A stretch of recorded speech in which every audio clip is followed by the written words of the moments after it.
Mainit po yung pagtatalo kung ano ba talaga yung 75 billion pesos na donasyon kay Senador Dante Marcoleta noong taong 2025. Ito po ba'y campaign donation na pinapayagan ng batas or plunder na hindi? Ang ugat ng problema ay ito.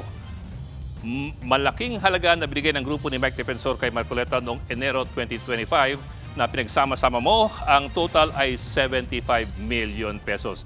Hindi po ito dineklara ni Marcoleta sa kanyang Statement of Contributions and Expenses matapos po ang midterm elections, kaya't inimbestigan siya ng COMELEC. At itong Marso, pinawalang sala siya ng COMELEC. Tinanggap ng COMELEC ang mga argumento ni Marcoleta. Ang sabi ni Marcoleta sa COMELEC, binigay raw ang pera sa kanya bago magsimula yung campaign period.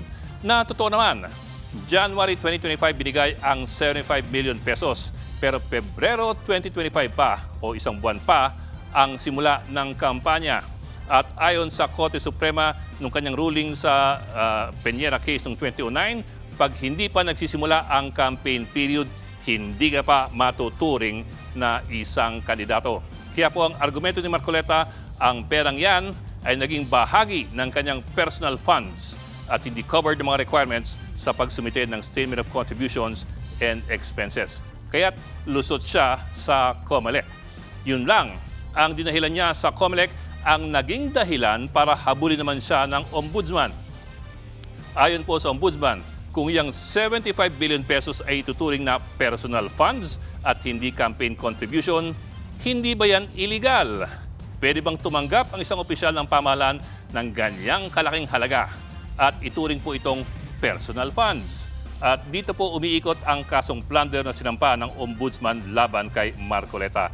Ayon daw kasi sa RA 7080 o yung Anti-Plunder Law, hindi lamang public funds ang sakop ng plunder, pati ang mga komisyon, mga kickback at mga regalo na binigay sa isang opisyal ng gobyerno dahil po sa kanyang posisyon.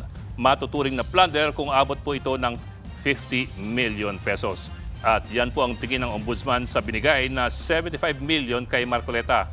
Kung hindi raw yan campaign donation na pinapayagan naman ng mga election laws, yan po ay napakalaking regalong pera na binigay ng mga pribadong individual sa isang public official. Dagdag pa dyan, ang mga ebidensyang hinahain ng ombudsman ay galing kay Marcoleta mismo.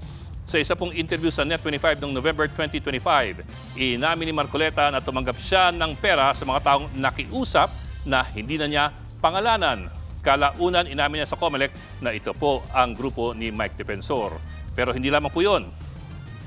Sa interview na yan, inulit-ulit pa ni Marcoleta ang sinabi sa kanya ng grupo ni Defensor na ang kontribusyon na yan ay utang na loob na ni Marcoleta sa kanila. Hindi na raw niya kailangang bayaran o isoli yung pera dahil utang na loob na ito.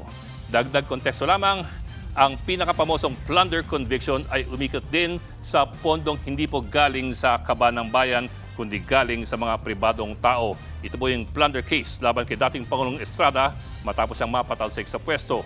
Ang kanyang plunder case tungkol sa higit kalahating bilyong pisong protection money galing sa mga huweteng operators at halos 200 million na kickback sa pagbili ng shares ng Bell Corporation. Lahat po ito mga pera galing sa pribadong sektor, hindi po galing sa kaban ng bayan.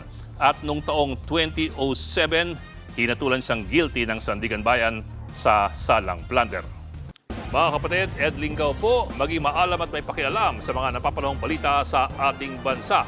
Para sa mas malilimang pagtalakay at paghimay sa mga issue at headlines, mag-follow at mag-subscribe sa social media pages ng News 5.